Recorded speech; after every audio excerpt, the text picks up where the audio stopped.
This video is covering a dive where I had a particularly large amount of mistakes, all of which offered room for improvement, showed me things that I could work on to make sure they didn't happen again. So follow along, I hope you learned something because I sure did.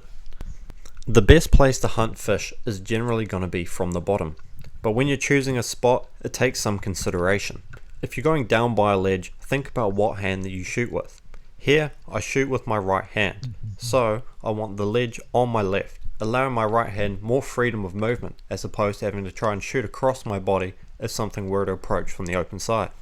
Positioning yourself next to bottom structure helps greatly in ambushing fish and makes you stand out less against the other terrain. Getting in a shadow is ideal if you can manage it. As well as that, it limits the direction that fish can come from, meaning you have to scan less and you can be more focused on specific areas. Here, I've been calling in a snapper. It's just out of view in the distance. Towards the end of my breath hold, I'm going to reach out and extend. Unfortunately, I was not able to get in range of the snapper. From the surface, I spot a pigfish, so employ the tried and true dive bomb technique, descending down onto it vertically. From the corner of my eye, I notice a snapper coming out of the distance. I line up, take a shot, hitting the fish well. However, it manages to get off. I didn't get basically any penetration on the shaft. My gun was underpowered for the shot. That was a huge mistake on my part. I feel terrible about it because I wounded the fish.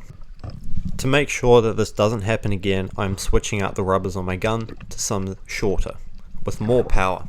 As well as that, I'm going to make sure that I get closer to fish and am more sure on the shots before I take them. I hate wounding fish like that. I feel terrible about it.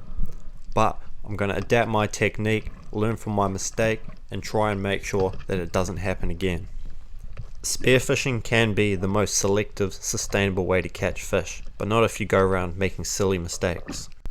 Soon I am offered a chance at redemption with another pigfish. This time I'm getting down on the bottom and letting the fish come to me, as opposed to doing the dive bomb technique.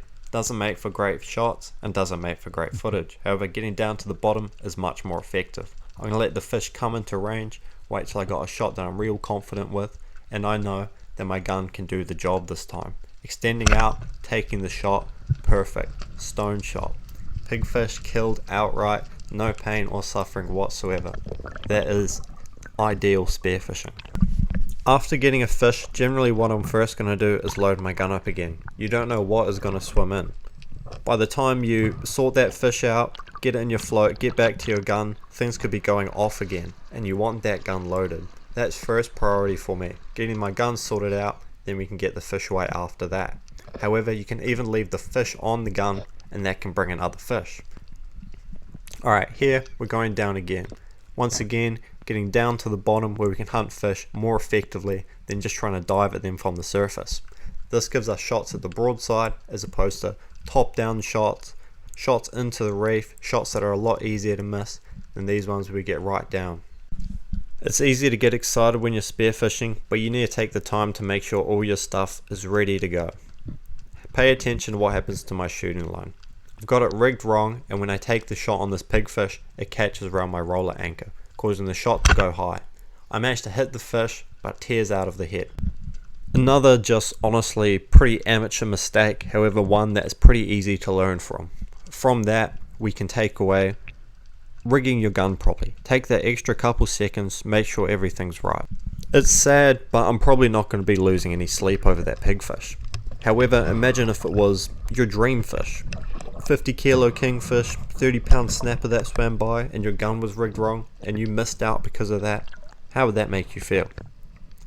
It'd probably make you wish you took that extra couple seconds to make sure it was rigged properly. It's been a pretty big swim by this point. I'm at the furthest part of the dive, and I managed to find this weight belt. A weight belt with 9 kilos of lead on it. It's a lot of weight to have on a weight belt. However, it's a lot of free lead. It's hardly surprising that this belt ended up on the bottom of the ocean. It was probably trying to drown whoever was wearing it.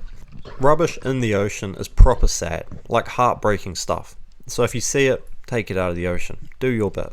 While playing around in the shallows, a school of carwine trev came through. I took a long shot on one of the trevs, but managed to hit it quite well. Having confidence in the longer shot because I beefed up the rubbers, knowing that the shaft was going to get where I wanted it to because the gun was rigged properly. Learning from my previous mistakes, I felt like there was a good chance that the school could come through again, so I'm loading the fish onto my gun, getting the gun loaded before putting the fish away. I find this to be the most effective technique. Shortly after getting the trevally away, the school came through once again. I took a long shot on a kawai, missing it.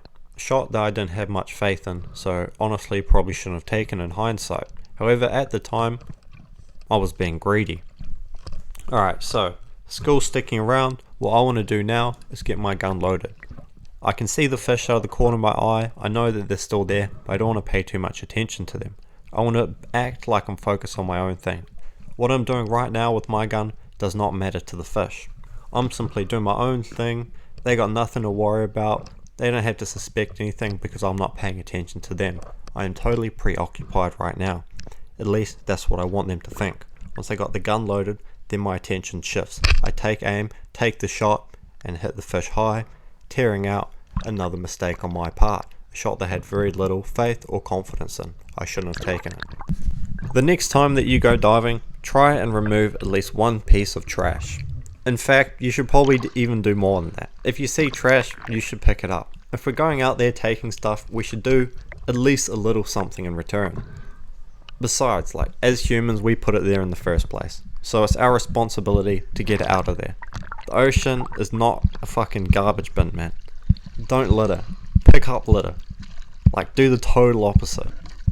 Make up for the people that have no regard for the ocean, the environment. Be a champion, be a hero, be an ambassador for the oceans and the ecosystem. Yellow-eyed mullet are relatively small fish that you'll find in shallow inshore waters, often around mangroves. Here is a school of them. I'm approaching them in very shallow water, front on, as to minimize my profile. Some people may wonder, why bother with such a small fish? Personally, I believe that there is huge value in targeting different species, where you have to adapt your techniques to target different species effectively. If you went over after the same type of fish every time, say snappers, sure, you'd get great at shooting snappers, but I think there is great benefit to having a wide range of skill sets as opposed to being a total specialist in one thing. For a while I was pretty on the fence about karma. However, there's been a couple times in my life where I've picked up rubbish and shot some of my best fish almost straight after. Something I've been paying more and more attention to as of late is the relationship between fish. Certain fish species like to hang out with each other. I find that trevally and porori are pretty good mates a lot of the time. Often if you find a school porori, it can be worth getting down to the bottom and taking a really good look through and seeing if there's any trevs there, because often there will be. Not this time, unfortunately. Now it's time to talk about the biggest mistake of the day. The grand slam fuck up. So, for this dive, I really didn't plan it very much. I sort of went for a drive, found a spot, jumped in, swam. That was the wrong way to go about things. I didn't pay any attention to the tide or really think too much about where I was swimming. So, towards the end of my dive, I found myself on the inside of sort of like a channel area, and I had to swim out across this channel to get back to my car. At this point, the tide had turned, it was coming in really fast, and it was extremely hard to swim against. Not to mention the fact that in my float boat I had 9 kilos of weight. So, got myself on this rock, braced against it. I'm trying to inch myself forward, just trying to get the fuck out of there essentially. But the current is ripping. It's strong, really strong, like scary strong. I'm thinking I might not even be able to get out of this. At this point, float boats turned over, taking on water, causing so much drag, extremely hard to force through the water. I'm bracing with all my force, managing to get it over to me, just over here.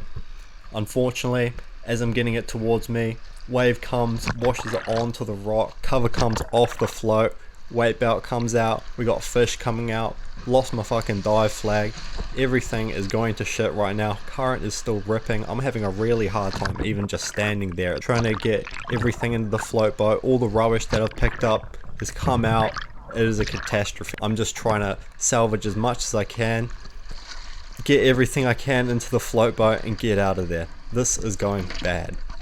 Weight belt is on the rock. I decide I have to get it. I've gone through all this shit because of it. I can't just leave it. Might not have been the best idea, but managed to get it out of there eventually. Put everything on the float boat, managed to grab as much as I could, however I did lose a few things. A few bits of rubbish, trevally, yellow-eyed mullet, to name the least. However, the main thing is that I was safe. That was a terrible situation. That was extremely uncomfortable, extremely dangerous, and I fucked up big time. That was the result of poor planning. Extremely poor planning. No planning whatsoever. Don't make that mistake. Plan your dives out. Don't end up caught in a current with your float boat full of 9 kilos of lead dragging, taking on water, trying to suck you into some fucking inlet in Northland. Don't let it be you. But was it worth it? To be honest, yes. It's a lot of weight. An amateur lets their mistakes keep them down and fails to learn from them, but the professional mindset allows you to learn from your past mistakes, allows you to adapt your techniques, principles and practices so you can be a more effective diver and a better person overall. Professional mindset allows you to effectively move on, gaining experience from past experiences. Fail like a pro to improve yourself. Mistakes are the greatest learning tool. They show us what we're doing wrong. Work to minimize mistakes, but realize they do happen, so learn from them.